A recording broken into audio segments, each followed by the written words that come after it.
నమ శివాయ. కార్తీక మాసములో 4వ రోజు ఆచరించవలసిన దాన ధర్మ జపతపాది విధులు, వాటి ఫలితాలు, నిత్యం చేయవలసిన పారాయణం గురించి మనం ఈ వీడియోలో తెలుసుకుందాం. ముందుగా ఈ వీడియోకి ఒక లైక్ చేసి నా ఛానల్ని సబ్స్క్రైబ్ చేసుకోండి. నా ఛానల్ గ్రోత్కి సపోర్ట్ చేయండి. కార్తీక మాసములో 4వ రోజు నిషిద్ధమైన వస్తువులు వంకాయ, ఉసిరి, దానం చేయవలసినవి నూనె, పెసరపప్పు, పూజించవలసిన దైవము విఘ్నేశ్వరుడు. ఆయన్ని ఈరోజు ఈ మంత్రంతో పఠించండి, అంతా మేలే జరుగుతుంది. ఓం గం గణపతయే స్వాహ. ఈ మంత్రాన్ని పఠించడం వల్ల సద్బుద్ధి, కార్యసిద్ధి కలుగుతుంది. కార్తీక మాసములో 4వ రోజు దీపారాధన మహిమ, శత్రుజిత్ కథ తెలుసుకుందాము.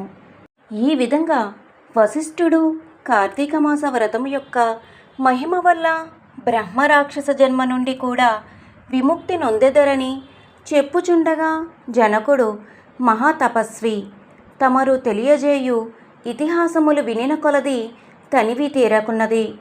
కార్తీక మాసములో ముఖ్యముగా ఏమేమి చేయవలయునో, ఎవరిని ఉద్దేశించి పూజ చేయవలయునో వివరింపుడు అని కోరగా, వశిష్ఠుల వారు ఇట్లు చెప్పతొడంగిరి. జనక, కార్తీక మాసమందు సర్వ సత్కార్యములను చేయవచ్చును. దీపారాధనము అందు అతి ముఖ్యము. దీనివలన మిగుల ఫలము నొందవచ్చును. శివకేశవుల ప్రీత్యర్థము శివాలయమునందు గాని, విష్ణు ఆలయమునందు గాని దీపారాధనము చేయవచ్చును. సూర్యాస్త సమయమందు అనగా సంధ్య చీకటిపడు సమయమున శివకేశవుల సన్నిధిని గాని, ప్రాకారమునందు గాని దీపముంచిన వారు సర్వ పాపములను పోగొట్టుకుని వైకుంఠ ప్రాప్తి నొందెదరు. కార్తీక మాసమందు హరిహరాదుల సన్నిధిలో ఆవు నేతితో గాని, కొబ్బరి నూనెతో గాని, అవిసె నూనెతో గాని, విప్ప నూనెతో గాని, ఏది దొరకనప్పుడు ఆముదముతో గాని దీపము వెలిగించి ఉంచవలెను. దీపారాధన ఏ నూనెతో చేసినను మిగుల పుణ్యాత్ములుగాను భక్తిపరులుగాను ఉండుటయే గాక అష్టైశ్వర్యములు కలిగి శివ సన్నిధికి కేగుదురు. ఇందుకొక కథ గలదు, వినుము అని శత్రుజిత్ కథని ఈ విధంగా వివరించారు.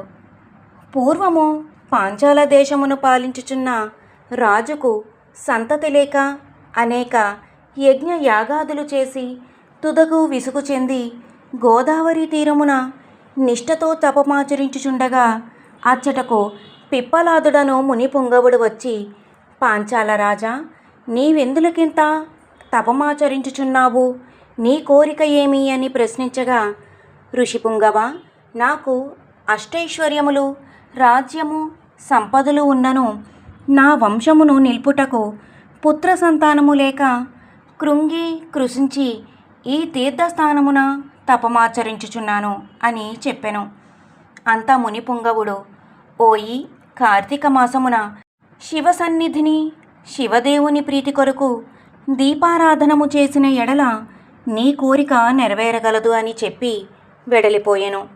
వెంటనే పాంచాలరాజు తన దేశమునకు వెడలి పుత్రప్రాప్తికై అతిభక్తితో శివాలయమున కార్తీక మాసము 1 రోజులు దీపారాధన చేయించి దాన ధర్మాలతో నియమానుసారముగా వ్రతము చేసి ప్రసాదములను ప్రజలకు పంచిపెట్టుచు విడువకుండా 1 దినములు అటుల చేసెను.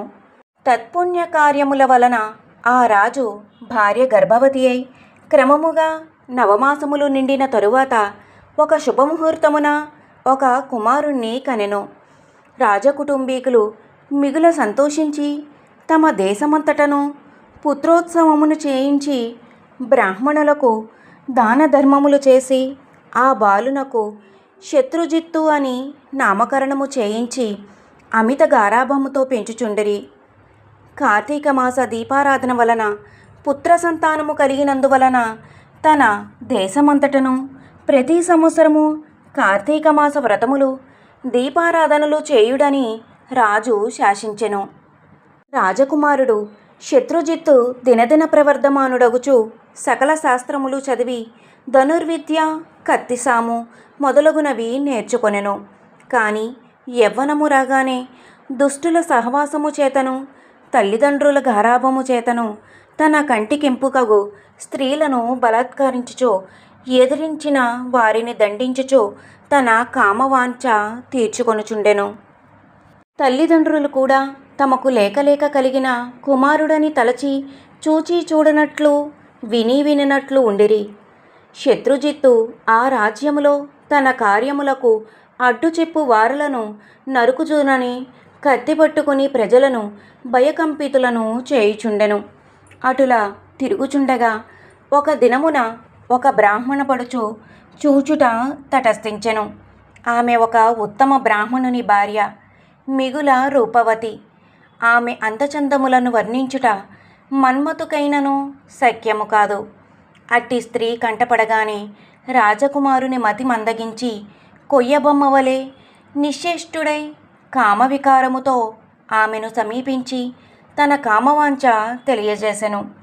ఆమె కూడా అతని సౌందర్యానికి ముగ్ధురాలై కులము శీలము సిగ్గు విడిచి అతని చెయ్యి పట్టుకుని తన శయనమందిరానికి తీసుకొని పోయి భోగములు అనుభవించెను. ఇట్లు ఒకరికొకరు ప్రేమలో పరవశమగుట చేత వారు ప్రతిదినము అర్ధరాత్రి వేళ ఒక అజ్ఞాత స్థలములో కలుసుకొనుచు తమ కామవాంఛ తీర్చుకొనుచుండిరి. ఇటులా కొంతకాలము జరిగెను. ఎటులను ఈ సంగతి ఆమె మగనికి తెలిసి పసిగట్టి భార్యను రాజకుమారుని ఒకేసారి చంపవలయునని నిశ్చయించి ఒక ఖడ్గమును సంపాదించి సమయము కొరకు నిరీక్షించుచుండెను. ఇట్లుండగా కార్తీక శుద్ధ పౌర్ణమి రోజున ఆ ప్రేమికులిరువురు శివాలయమున కలుసుకొనవలెనని నిర్ణయించుకుని ఎవరికి వారు రహస్య మార్గమున బయలుదేరిరి. ఈ సంగతి నెటిలో పసిగట్టిన బ్రాహ్మణుడు అంతకుముందే కత్తితో సహా బయలుదేరి గర్భగుడిలో దాగియుండెను. ఆ కాముకులిద్దరును గుడిలో కలుసుకుని గాఢాలింగన మొనర్చుకొను సమయమున చీకటిగా ఉన్నది. దీపముండినా బాగుండును గదా అని రాజకుమారుడు అనగా ఆమె తన పైట చెంగును చించి అక్కడనున్న ఆముదపు ప్రమిదలో ముంచి దీపము వెలిగించెను. తర్వాత వారిరువురు మహా ఆనందంతో రతిక్రీడలు సలుపుటకు ఉద్యుక్తులగుచుండగా అదే అదునుగా ఆమె భర్త తన మొలనున్న కత్తి తీసి ఒక్క వ్రేటితో తన భార్యను ఆ రాజకుమారుణ్ణి ఖండించి తాను కూడా పొడుచుకొని మరణించెను. వారి పుణ్యము కొలది ఆ రోజు కార్తీక శుద్ధ పౌర్ణమి సోమవారం అగుట వలనను ఆ రోజు ముగ్గురును చనిపోవుట వలనను శివదూతలు ప్రేమికులు ఇరువురిని తీసుకుని పోవుటకును యమదూతలు బ్రాహ్మణుని తీసుకుని పోవుటకును అక్కడకు వచ్చిరి. అంతా యమదూతలను చూచి బ్రాహ్మణుడు, ఓ దూతలారా, నన్ను తీసుకుని వెళ్ళుటకు మీరెలా వచ్చినారు? కామాంధకారముతో కన్ను మిన్ను తెలియక పశుప్రాయముగా వ్యవహరించిన ఆ వ్యభిచారుల కొరకు శివదూతలు విమానములో వచ్చుటేలా చిత్రముగానున్నదే అని ప్రశ్నించెను. అంతా యమకింకరులు, ఓ బాపడా, వారెంతటి నీచులైనను ఈ పవిత్ర దినమున అనగా కార్తీక పౌర్ణమి సోమవారపు దినమున తెలుసో తెలియకో శివాలయములో శివుని సన్నిధిని దీపం వెలిగించుట వలన అప్పటి వరకు వారు చేసిన పాపములన్నీను నశించిపోయినవి. కావున వారిని కైలాసమును తీసుకుని పోవుటకు శివదూతలు వచ్చినారు అని చెప్పగా ఈ సంభాషణమంతయు వినుచున్న రాజకుమారుడు